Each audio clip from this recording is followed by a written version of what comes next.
Today I have decided to review together two novels written by different people at different times. The connection between them is that they both do not have sufficient going for them to warrant separate videos, the fact that they both deal with the spiritual and spiritist, and the fact I know next to nothing about their authors. Thusly, we shall be dispensing with the author introduction section this episode, as I have found absolutely nothing about either Mary Fairweather or John Bowles. With Fairweather, I don't even have certain dates of her birth or death. The first novel we shall be taking a look at is The Passion Stroke, a tale of ancient Masonry by the aforementioned Mary Fairweather. The Passion Stroke is ostensibly a historical novel taking place in ancient Delphi. The main and practically only characters are Pythia, the Sibyl or Oracle of Delphi, and Hieros, the head priest.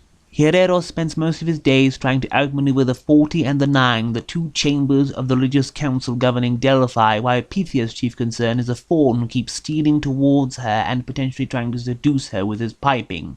After the faun rejects being controlled by Pythia and her emotions, he begins chucking stones at her one night, and Pythia is only saved by the timely intervention of Hieros. The rest of the novel deals with Hieros trying to deny his emotional attraction to Pythia, who decides to leave her post because of it.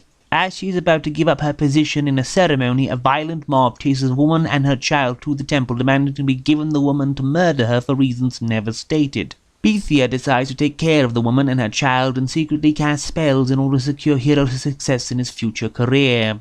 Years seem to pass, where Hieros becomes Emperor Priest of Apollo, having seemingly boundless power over peoples and nations, while Pythia is hidden away in an old granary, menaced by the faun, only keeping at bay thanks to an old book of magic she found amongst the treasures hidden in the granary.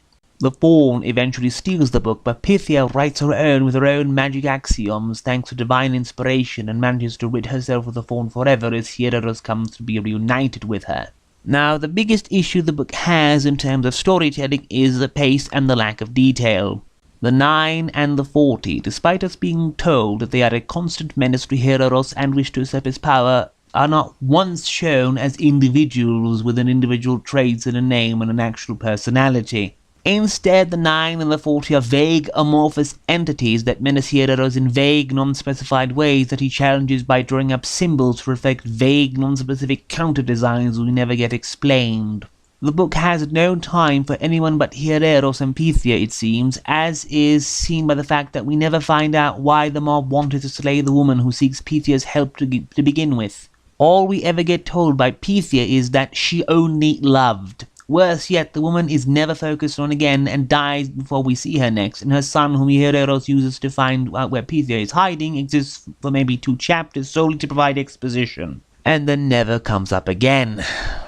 The worst aspect of the book, however, is that all Pythia and Hieros ever do is talk about vague, spiritist-like nonsense. Once more, everything is vague, mystical, unspecified, and undetailed. Often entire pages go by with discussions of the following sort. Lo, I place the crescent below the cross. It is transfixion and no longer crucifixion. How came I to write it? Surely it was thus. Light infilled me, and I saw the mystery of unity. Thus held I the key to the all-life. Not knowing anything about Mary Fairweather, this type of writing leads me yet to believe that she must have been of the spiritist/theosophical persuasion, since people who do not hold such persuasions tend to not write so much to say so little. The Masked Prophet, a psychological romance, was written by Colonel John Bowles, who may have been born in 1833 and died in 1900 if E.F. Blailer's dates are correct. The first chapters of the book were published in the early 1890s in the Cosmopolitan magazine under the title A Romance of an Hour. The first edition came out in 1895 with the subtitle One's Hidden Self, whereas the second edition, published in 1900, bears the subtitle A Psychological Romance and also has new additional illustrations. The story begins with Reginald Irving, a man in the spring of his youth, picking up a rose in the street, and then being transported to a different dimension and possessed of a vision wherein an old man called Alta and his daughter Aleta show him visions of the domains of his own mind, while Alta tells the narrator that Aleta is already in love with him. Promised to be reunited with Aleta in the next world, Reginald at first closes himself off from society, trying to live on only in dreams, but eventually he is scolded for this attitude by Alta, because that would make him unworthy of his daughter's love. Henceforth, Reginald decides not to use the special word given him that may bring a later to his side at any time, and to instead dedicate his life to improving the conditions of the poor of the London South End. A passion his close friend Richard Stoddard disapproves of, though Richard's wife is far more sympathetic. After many years of charity work, Reginald returns home and, running into Richard's 18-year-old daughter named Aleta after Reginald told Richard and his wife about his vision, they instantly fall in love, and Reginald then marries his friend's barely legal, much younger daughter, something which Richard doesn't seem to mind all that much. The novel doesn't have much actual content going on until towards the end.